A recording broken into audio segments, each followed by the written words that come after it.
The day my son walked out of my basement, he didn't just leave my house. He left my life. And all because of what he found locked behind that old wooden door. I'm Harold Densmore, 74 years old, widower, father, and apparently, according to my son Everett, a liar. But here's what he doesn't know, what he refused to understand that Saturday afternoon when everything fell apart. Sometimes the truth isn't meant to hurt. Sometimes it's meant to protect. Let me take you back to how it started. It had been 3 years since Everett last set foot in this house. 3 years of birthday phone calls that lasted 5 minutes. 3 years of Christmas cards signed by his wife's hand, not his. So when he called that Friday morning and said he wanted to bring my grandson Caleb over for a visit, something in my chest warmed up like an old engine finally turning over.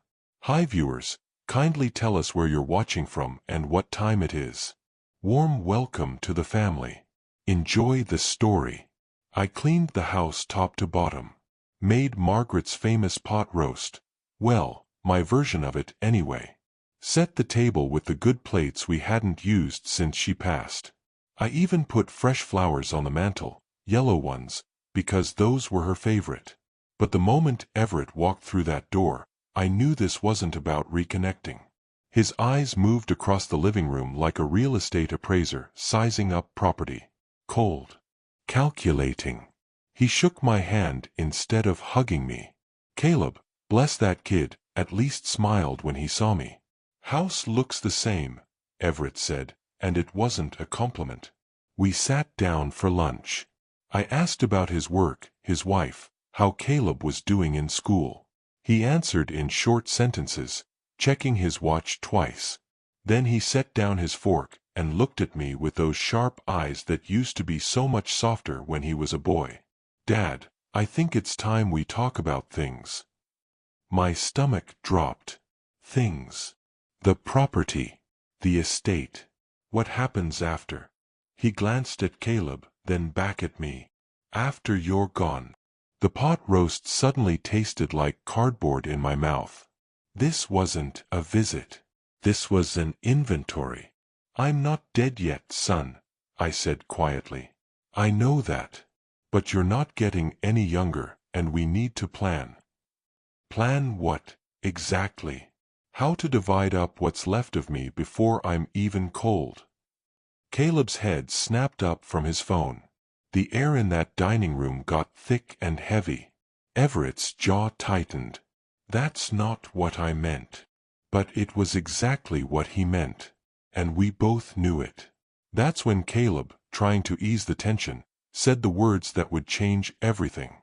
Dad, can I see Grandpa's basement? Would you have opened that door if you knew it would cost you your son? Drop your answer in the comments below. That basement door had been locked for 15 years. Ever since Margaret died and I couldn't bear to throw away the pieces of her that still lived in my hands, the chairs I built while she read to me, the jewelry box I carved for our 30th anniversary, the unfinished cradle I'd been making before the cancer took her too fast. Everett looked at me when Caleb asked that question. Not with curiosity. With suspicion. The basement, he repeated. Yeah, Caleb shrugged. You always talk about how Grandpa builds stuff. I wanna see. I felt my throat tighten. That room wasn't meant for eyes anymore. It was meant for memory. For grief that didn't need witnesses. It's just old tools down there, I said, trying to sound casual. Nothing interesting for a kid your age. But Everett leaned back in his chair, arms crossed.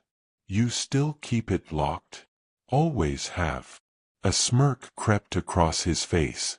The kind that made him look like a stranger wearing my son's skin. What's down there, Dad? Gold bars? Or just more things you don't want us to see? The words hit like a slap. It's private, I said firmly.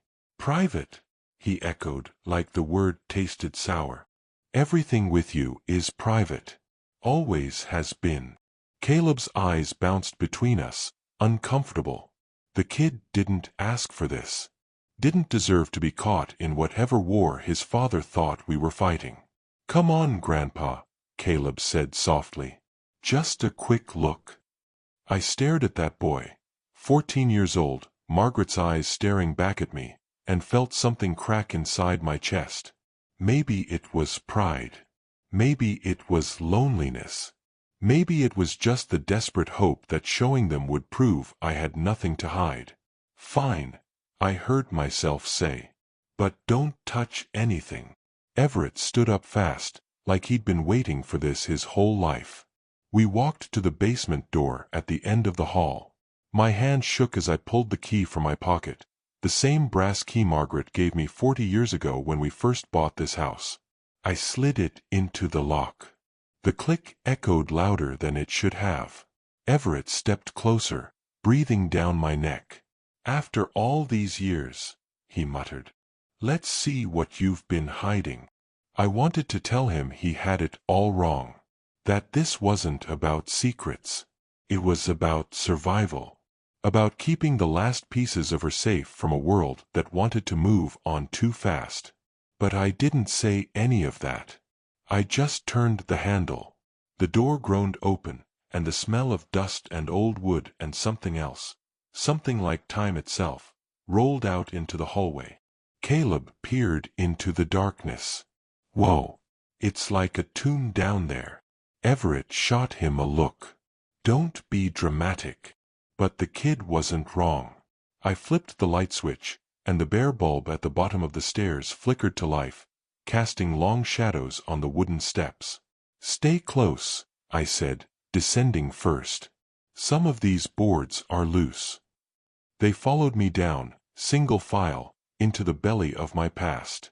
And with every step, I wondered if I'd just made the worst mistake of my life. The first week back in the house was strange. Every room echoed. Every corner reminded me of Margaret. I'd walk past the kitchen and expect to see her at the stove. I'd hear a sound upstairs and think she was coming down. But the house was mine again. And slowly, I started making it feel like home. I began with Margaret's garden. It had gone wild, weeds choking her roses, the herb bed overgrown. I spent 3 days on my knees, pulling weeds, trimming, planting. My back ached. My hands blistered. But every flower I saved felt like bringing a piece of her back. Mrs. Patterson came over with lemonade one afternoon. "Franklin," she said, "I'm sorry about what happened with Evan and that woman." "Don't be," I said. "Some lessons cost more than others. Are you doing okay? Really?" I looked at the roses, Margaret's favorites, pink and red, blooming despite the neglect. "I'm getting there," I said. Inside, I cleaned. Top to bottom. I threw out everything Claudine had brought in, the modern furniture, the ugly throw pillows, the scented candles that smelled like chemicals. I pulled Margaret's things out of storage. Her quilts. Her photos. Her books. I restored the porch swing where we used to sit on summer evenings. I fixed the banister Evan had broken when he was 12. I rehung the family photos Claudine had taken down and replaced with abstract art. The house started breathing again. Harold called to check in. "How are you holding up?" "Better than I expected. The foundation paperwork is finalized.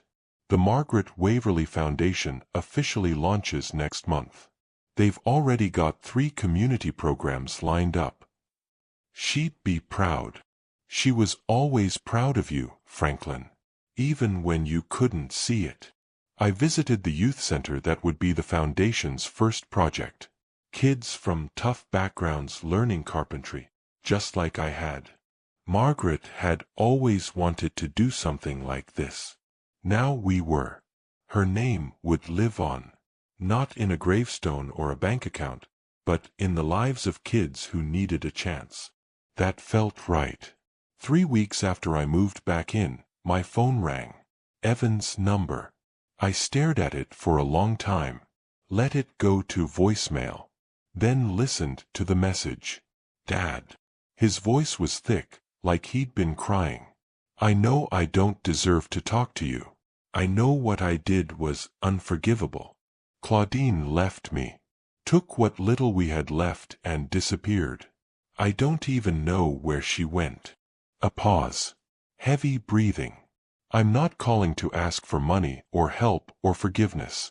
I wanted you to know I'm sorry. I'm sorry I chose her over you. I'm sorry I let her poison me against Mom. I'm sorry I stood there and watched her throw you out of your own house. Another pause.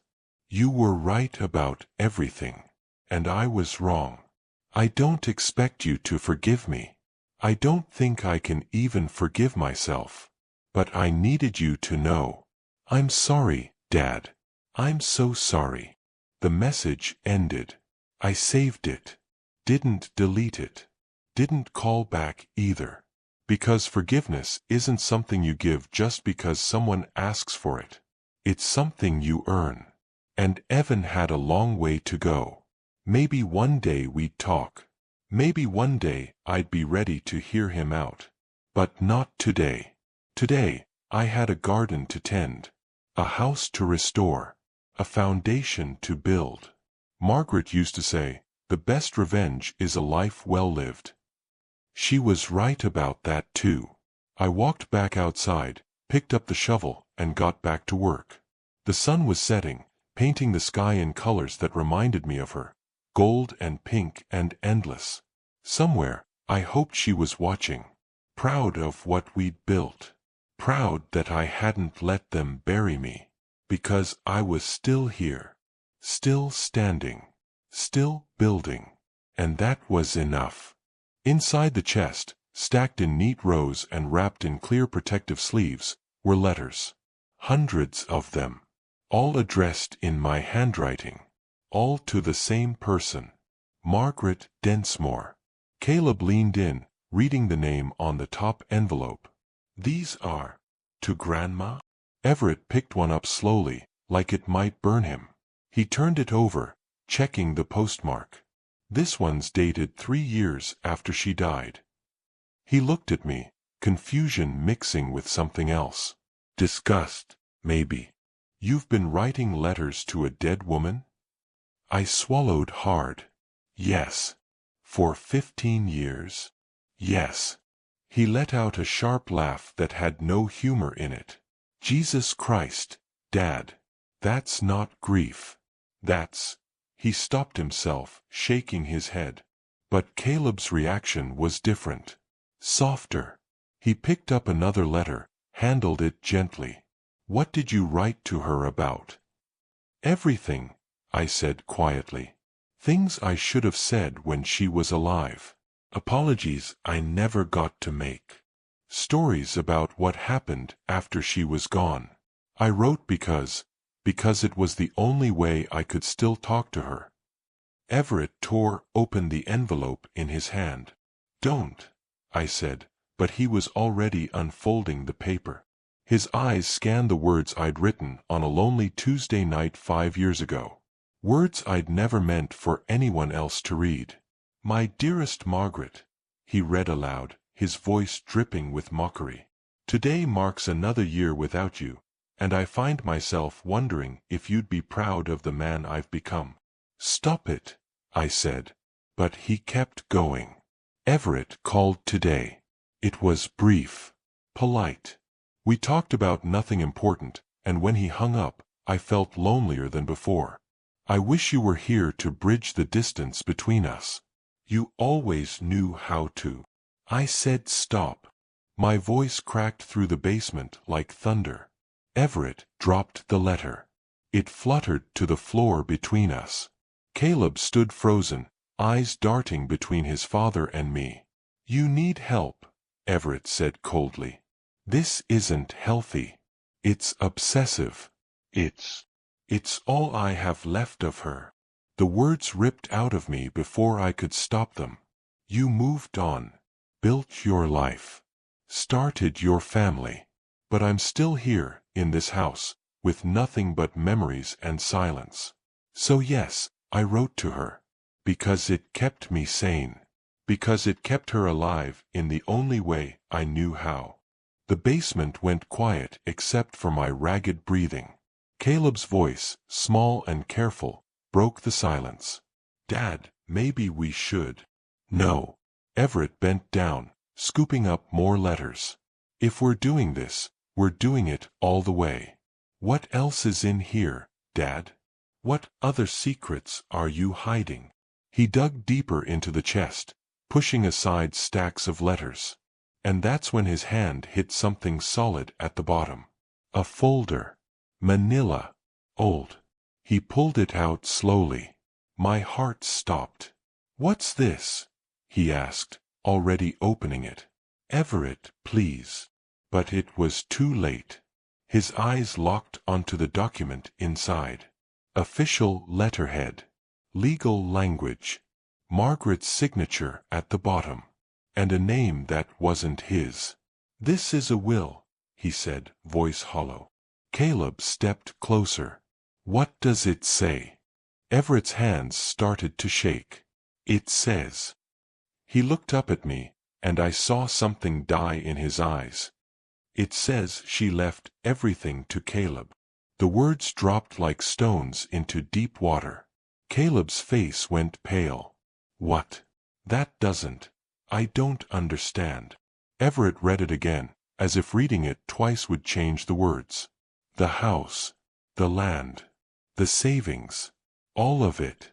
To our grandson, Caleb Densmore, to be held in trust until his 25th birthday." He looked at me, and in that moment, I wasn't his father anymore. I was the enemy. "Did you know about this?" I nodded slowly. "Yes." "How long?"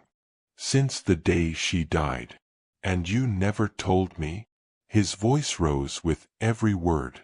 "You let me believe, all these years, that I was—" "I did it to protect you," I said desperately. "Protect me?" He threw the will on the floor. "You lied to me. You and Mom both. You cut me out of my own inheritance." "It wasn't like that." "Then what was it like, Dad? Enlighten me." I took a breath, trying to find the right words. Words that wouldn't make it worse. But before I could speak, Caleb's voice cut through, sharp and frightened. "Dad, we're leaving now." Time seemed to stop. Caleb stood there, pale and shaking, looking at his father with something close to fear. "What did you just say?" Everett asked, his voice dangerous and low. "I said we're leaving." Caleb's voice cracked. "This isn't. We shouldn't be here." Everett turned to him, incredulous. "You're defending him? After what he just—" "I'm not defending anyone." Caleb's hands were balled into fists. "I'm just saying this is wrong. All of this. The yelling. The anger. Grandpa's letters, He gestured at the scattered papers on the floor. "I didn't ask for any of this." I stepped forward. "Caleb, you don't have to." "Don't talk to him," Everett snapped at me. Then to Caleb. "Get upstairs. Now." But Caleb didn't move. "Why did Grandma do it?" he asked quietly, looking at me. "Why did she leave everything to me and not to Dad?" The question hung there, begging for an answer that would only make things worse. Everett laughed bitterly. "Yeah, Dad. Why don't you tell us? What did I do that was so terrible that my own mother cut me out of her will?" I looked at my son, really looked at him, and saw the hurt beneath the anger. The little boy who used to climb into my lap after a nightmare. The teenager who stopped trying to impress me after I missed his 10th baseball game in a row. The man who learned to measure love in dollars and property instead of presents. And I knew the truth would destroy him. But the lie had already done its damage. "She was worried about you," I said carefully. "Worried?" He barked out a laugh. "Worried about what?" "About who you were becoming." The words landed like a punch. Everett's face twisted. "What the hell does that mean?" I pulled out the letter that had been tucked beneath the will. Margaret's handwriting. Her final words to me. She wrote this 2 weeks before she died, I said, unfolding it with trembling hands. She asked me not to show you until you were ready. Until you'd learned. Learned what? His voice broke. That I'm not good enough? That I'm a disappointment? That's not. Read it, he demanded. If you're going to ruin me, at least have the guts to use her words instead of yours. I looked down at Margaret's looping script. Words I'd read 1,000 times in the dark. Words that kept me awake at night, wondering if we'd done the right thing. My dearest Harold, I began, my voice shaking. If you're reading this, it means I'm gone, and you're facing a choice I pray you'll make with wisdom instead of guilt. Caleb had tears running down his face.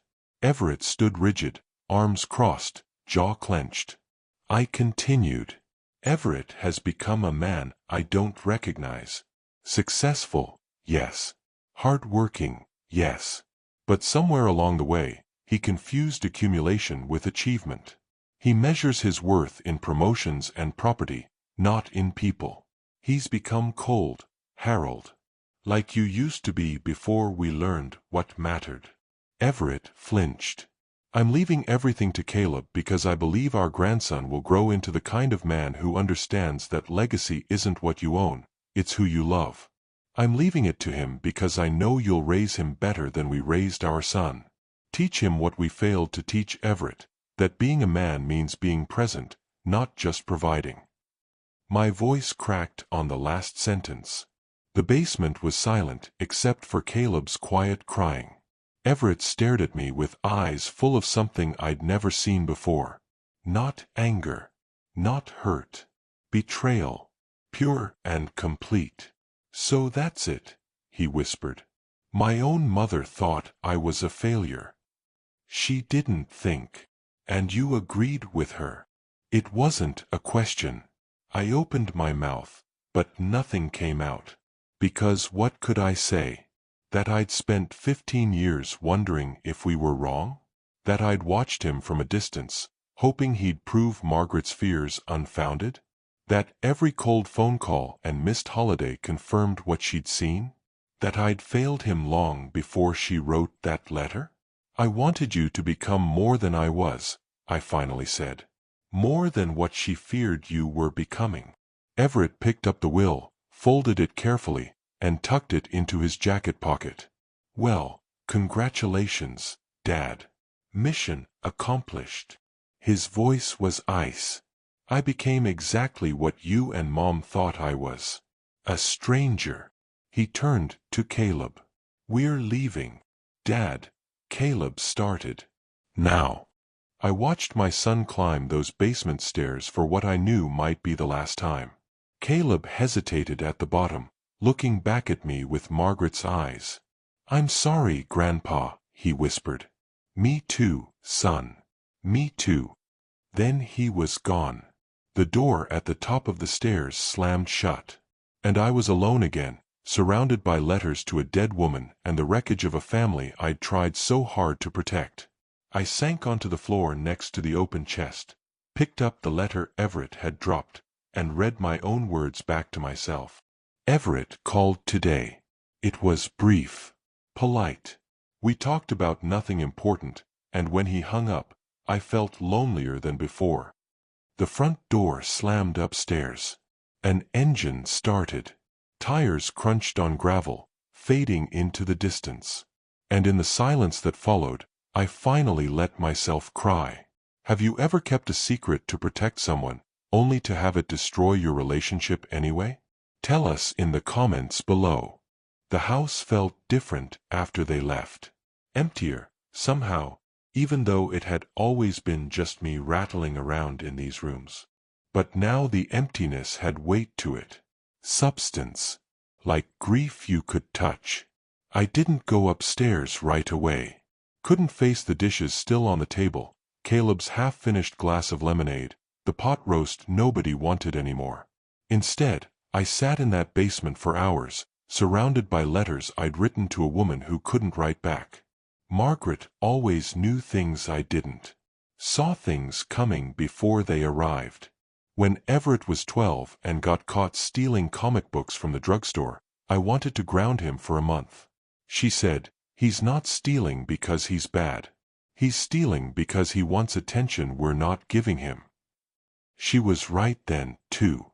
I picked up her letter again, the one that started all this. Read past the parts I'd shared with Everett to the parts I'd kept to myself.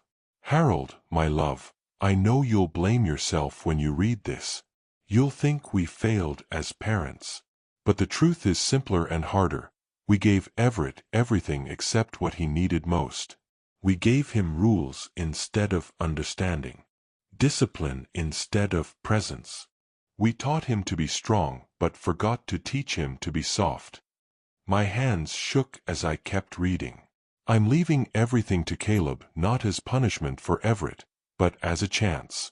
A chance for our son to realize that what he's chasing, the houses, the titles, the image, won't fill the hole inside him. Maybe losing what he thinks he's entitled to will help him find what actually matters. And if it doesn't, then at least Caleb will have the foundation to build something better." I folded the letter carefully, tucked it back into the folder with the will. Margaret gambled everything on a lesson Everett might never learn. And I'd gone along with it because I was too much of a coward to tell her no. Too guilty about my own failures as a father to argue with her final wish. Now both my boys were gone. One to the grave. One to anger that might never cool. I climbed the stairs slowly, each step an effort. Locked the basement door behind me. The house was dark now, evening settling in through the windows like dust. The dishes could wait. Everything could wait. I walked to the living room, sank into my chair. Margaret's chair, really, the one she loved because it faced the window and caught the afternoon sun, and stared at the phone on the side table. 3 weeks passed. Then 4. Then 2 months. No calls. No messages. Nothing. I thought about reaching out, picking up the phone, trying to explain better than I had in that basement. But what would I say? That Margaret was wrong about him? I couldn't lie about that. That I was wrong to keep the secret? Maybe. But the damage was done. So I waited. And while I waited, I did what I'd always done. I wrote, "Dear Margaret, Everett knows now. About the will. About what you thought of him. About everything we tried to hide. I don't know if we did the right thing, love. I don't know if there was a right thing to do." He looked at me like I was a stranger. Like I'd never been his father at all. Maybe he's right.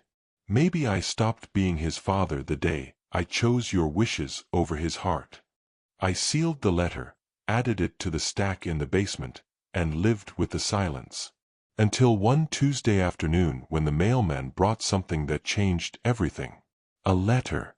Handwritten. Return address in Everett City. But the handwriting wasn't Everett's. It was Caleb's.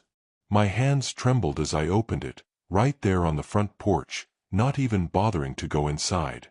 "Dear Grandpa," it began, and my vision blurred immediately. "I've been thinking about that day in the basement a lot. About the letters. About Grandma's will. About everything Dad said and everything you didn't say. At first, I was confused. Angry, even. Not at you, but at the whole situation. Why did it have to be so complicated? Why couldn't everyone just be honest from the start?" I sat down on the porch steps, kept reading. But then I started thinking about the letters you wrote to Grandma. How you kept talking to her even after she was gone. And I realized something. Love doesn't end just because someone dies. It doesn't even end when someone walks away angry. It just changes shape.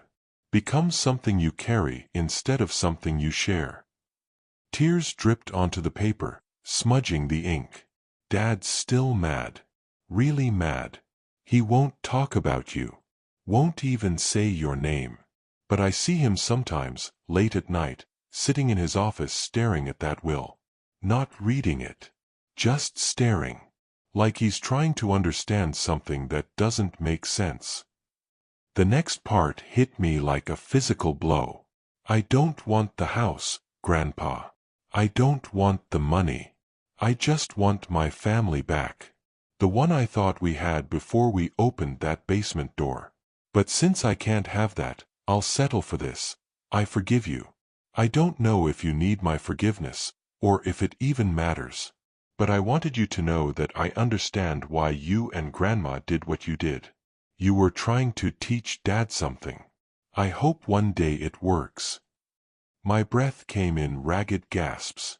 The letter continued, I'm including something in this envelope.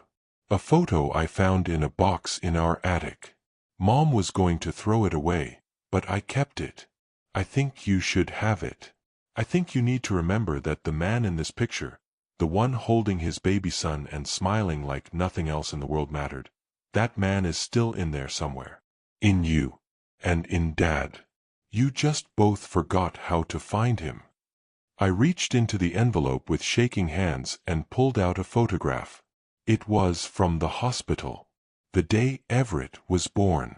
I was younger, stronger, my hair still dark. And in my arms, wrapped in a blue blanket, was this tiny human I'd promised to protect forever. The smile on my face was real, pure, uncomplicated by years of mistakes and disappointments and words I could never take back. I stared at that photo until the sun set and the porch light came on automatically, casting everything in a yellow glow. And for the first time since Margaret died, I felt something other than grief. I felt hope. Hope is a dangerous thing when you're my age. It makes you do foolish things. Makes you believe in second chances when all the evidence says you don't deserve one. But I held on to Caleb's letter like a lifeline. I read it every morning with my coffee. Every night before bed. The words became a prayer I didn't know I was saying. I forgive you. I understand. That man is still in there somewhere. Was he? Was I still the man in that photograph, or had I become something else entirely? Something harder, colder, more like the version of me Margaret had warned against in her letter. I didn't know, but I wanted to find out. So I did something I hadn't done in 15 years. I picked up the phone and called Everett. It rang 4 times. 5. I was about to hang up when his voice came through, clipped and professional. Hello, Everett. It's Dad. Silence. Long enough that I thought he'd hung up. What do you want? His voice was ice. I want to talk. We talked. Remember? In the basement. That went well. I want to apologize. He laughed, sharp and bitter. Little late for that. I know. My voice cracked. I know it's late. Maybe too late. But I need you to hear me say it anyway. I'm sorry, son. For the will. For the secrets. For every time I chose being right over being your father. More silence. Then, did Caleb put you up to this? No. He wrote me a letter, but... Of course he did. Everett's voice rose. That kid's got a soft heart. Thinks everyone deserves forgiveness. Thinks love conquers all. He'll learn. Learn what? That some betrayals don't get fixed with sorry. The words hung there, heavy and final. You're right, I said quietly. Some don't. But I had to try. Because you're my son, and I love you, and I failed you in ways I'm only now starting to understand. You don't get to do this, Everett said, his voice breaking. You don't get to call me up and dump your guilt on me like I'm supposed to absolve you. Like I'm supposed to make you feel better about lying to me for 15 years. I'm not asking you to make me feel better. Then what are you asking? The question stripped me bare. What was I asking? For forgiveness I didn't deserve? For a relationship we'd never really had? For him to understand that every mistake I made came from love, even if it didn't look like love? I'm asking for a chance, I finally said. Not to fix everything. Just to try. To show you that the man you think I am isn't the only man I can be. Everett was quiet for so long I thought the call had dropped. Then, I can't do this right now. Okay. Maybe not ever. I understand. Do you? His voice turned sharp again. Do you understand what it feels like to realize your own mother thought you were a failure? That your father agreed with her? That everyone in your family was lying to you while pretending to care? No, I admitted. I don't. But I do understand what it's like to lose someone you love because you were too proud to admit you were wrong. I lost your mother that way, before the cancer. Lost years with her because I couldn't say the words she needed to hear. And now I'm losing you the same way. I heard him breathing on the other end. Heavy, uneven. I have to go, he said abruptly. Everett, wait. Goodbye, Dad. The line went dead. I sat there holding the phone, staring at Caleb's letter on the table, at the photograph of me and baby Everett, at the house that suddenly felt like a museum of everything I destroyed. And then I heard it. A knock at the door. 3 sharp raps that made my heart jump. I stood slowly, walked to the entryway, my mind spinning with possibilities. Had Everett driven here? Was it Caleb? Was this the moment everything changed? I opened the door, and there they were. Both of them. Everett's face was red, his eyes wet. Caleb stood beside him, one hand on his father's shoulder. We were in the car, Everett said, his voice thick. Halfway home.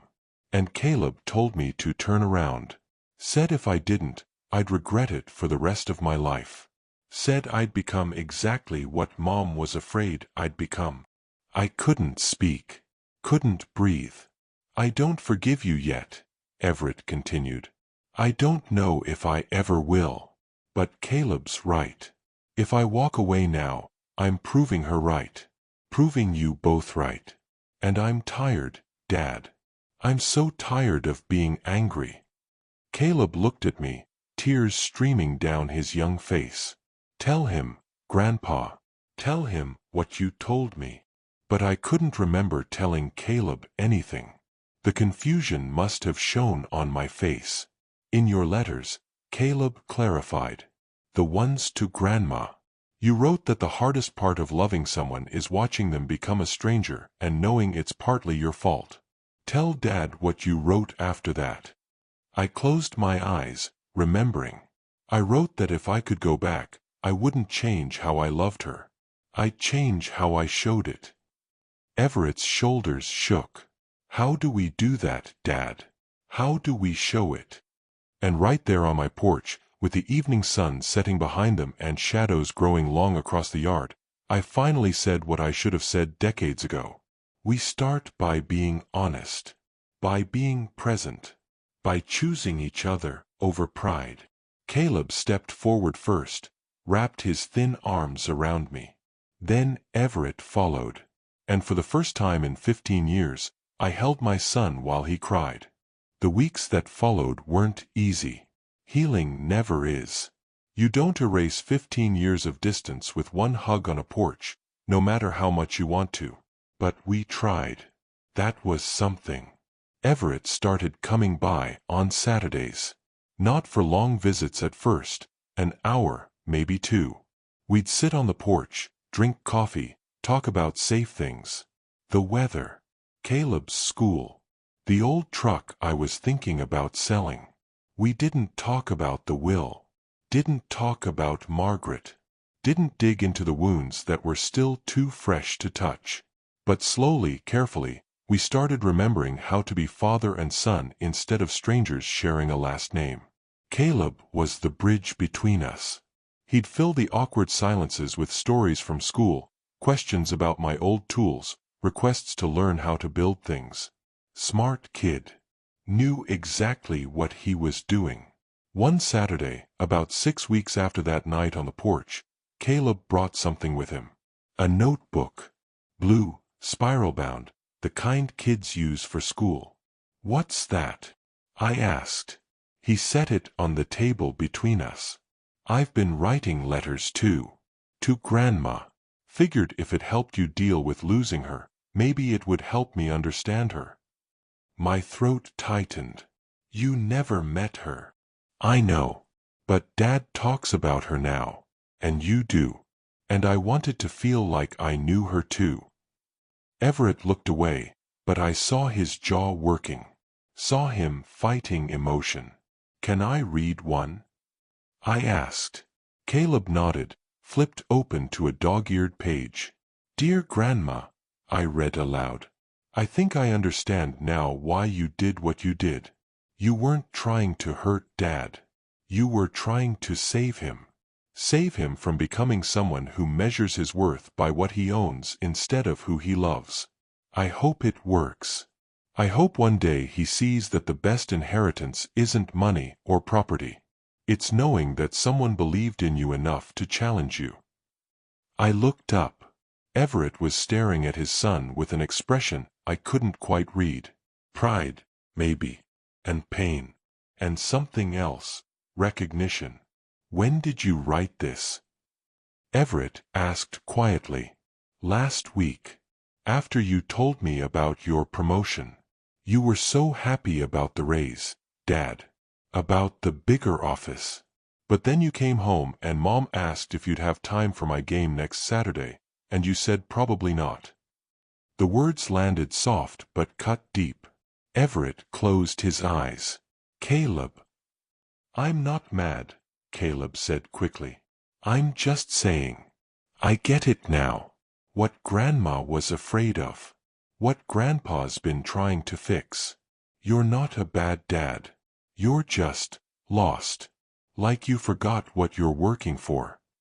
The porch went silent except for the wind chimes Margaret had hung 30 years ago, still ringing in the breeze. Everett looked at me. Really looked at me. "Is that what you've been trying to tell me? All these years?" "I've been trying to tell you a lot of things," I said. "Most of which I didn't know how to say. Your mother was better with words. Better with feelings. I just wanted you to be happy. But I didn't know how to teach you what happiness actually was because I barely knew myself." "And now?" Everett asked. "Do you know now?" I thought about that. About the letters in the basement. About Margaret's voice I still heard sometimes when the house was quiet. About these Saturday mornings with my son and grandson, awkward and imperfect and more precious than any material thing I owned. "Now I know it's this," I said simply. "It's moments like this. It's having people who'll turn the car around when you're running away. It's building things with your hands and passing them down. It's choosing to stay even when leaving would be easier." Everett nodded slowly. Then he did something that surprised me. He reached across the table and put his hand over mine. "I'm sorry too, Dad. For checking out. For measuring you by what you gave me instead of who you were. For letting Mom die thinking I didn't understand what she was trying to teach me." "She knew you'd figure it out eventually," I said. "That's why she left the will the way she did. Not as punishment. As faith." Caleb smiled. "So what happens now? With the inheritance and everything?" Everett and I looked at each other. "I've been thinking about that," Everett said. "The house, the land, it should stay with you, Dad. For as long as you're here. And when you're gone, Caleb and I will figure it out together. Maybe turn it into something good. Something that honors Mom." "Like what?" I asked. "I don't know yet. But we'll figure it out." He squeezed my hand. Together. That afternoon, the three of us went down to the basement. I showed them how to use the tools. We started building a birdhouse, simple, Nothing fancy, but it was ours. Built by 3 generations of Densmore men who were finally learning what Margaret had known all along. Love isn't something you inherit. It's something you build. One nail at a time. Time has a way of softening edges, of turning sharp memories into worn photographs, of teaching you that closure is a myth. You don't close chapters of your life, you just learn to live with them open. It's been 4 years since that day in the basement. 4 years since everything fell apart and slowly, painfully, began to piece itself back together. I'm 78 now. My hands shake more than they used to. The stairs to the basement are harder to climb. But I still go down there every week, dust off the workbench, and sometimes, when the mood strikes, I still write letters to Margaret. Not as often. Not out of desperation or grief. Now I write because I have good news to share. Because I want to tell her that the gamble she made, the one that almost cost us everything, is finally paying off. Everett comes by every Saturday without fail. Sometimes he brings his wife. Sometimes just Caleb. Sometimes all of us crowd into this old kitchen and cook together, making a mess Margaret would have rolled her eyes at but secretly loved. Last month, Everett quit his job. The one with the big office and the impressive title. He took a position that pays less but gives him weekends off. Gives him time for Caleb's games. Time for family dinners. Time for life. His wife told me he's different now. Lighter. Like he put down something heavy he'd been carrying for years. I think he did. I think we both did. Caleb's 18 now. College-bound. Smart as a whip and kinder than any of us deserve. He still writes letters to his grandmother, still asks questions about her, still treats the memory of her like something precious. He asked me last week what I'd learned from all of this. From the secrets and the pain and the slow crawl back to something resembling family. I told him what Margaret used to tell me when I'd get stuck on a project in the basement. Sometimes you have to tear something down to its foundation before you can build it right. That's what we did. We tore down everything we thought we knew about family, about love, about inheritance and legacy. We stood in the rubble and decided to start over. And here's what I know now that I didn't know then. Family isn't measured by what you leave behind in a will. It's measured by what you leave behind in hearts. The memories you create. The time you spend. The way you show up even when it's hard. Margaret knew that. She tried to teach us in the only way she could, by making us face what we might lose if we didn't learn. I don't know if I've become the man she hoped I'd be. But I'm trying. Every day, I'm trying. The basement's different now. We cleaned it out together, the 3 of us. The letters are still there, stored carefully in a new chest Caleb and Everett built together. But now there are other things down there too. A half-finished rocking horse for Caleb's future kids. Tools organized and labeled so Everett can find them. Photos on the walls of better days, and new days that are just as good. It's not a tomb anymore. It's not a hiding place. It's just a workshop. A place where broken things get fixed and new things get made. I still think about that day sometimes. The day everything changed. The day Caleb shouted, "Dad, we're leaving now." In the moment, it felt like an ending. Like the final confirmation that I'd failed at the one thing that mattered most. But it wasn't an ending. It was a beginning. Sometimes the people we love have to leave before they can learn to come back. Sometimes we have to lose everything before we understand what we actually had. Margaret understood that. She gambled on our capacity to grow, to change, to choose each other even after we'd been given every reason not to. And in the end, she was right. Some wounds don't need to be healed to remind us who we are. They just need to be opened enough to let the light in. That's what the basement did. It opened us up. Exposed the parts we'd been hiding. And in that vulnerability, that painful honesty, we found a way back to each other. I don't know how much time I have left. None of us do. But I know this. When I go, I won't leave behind regrets about things I didn't say or chances I didn't take. I'll leave behind a son who knows he's loved, a grandson who understands what legacy really means, and a workshop full of memories that prove love doesn't die when someone leaves. It just changes form, becomes something you carry instead of something you share. And maybe, if we're lucky, something you pass down. 5 years later. The house is quieter now, but in a good way. The kind of quiet that comes from contentment, not loneliness. I'm 83. I move slower, think slower, but my heart's still beating, and that's all that matters. Caleb's back from his second year of college. Business major, but he tells me he's thinking about switching to carpentry. Says he wants to build things that last. I told him that's the wisest thing I've heard in years. Everett's hair is graying at the temples now. He looks more like me every day, and for the first time in my life, I don't see that as a curse. Last Saturday, he brought tools with him. Not mine, his own. Said he wanted to work on the basement, fix some things that had been neglected. What needs fixing? I asked. He smiled. Nothing, really. I want to build something with you. While I still can. Those words hit me harder than I expected. So we went down together, father and son, and started working on a project I'd sketched out years ago but never finished. A hope chest. For Caleb. For when he gets married someday and needs a place to store the memories he's just starting to build. We worked in comfortable silence, the way men do when words aren't necessary.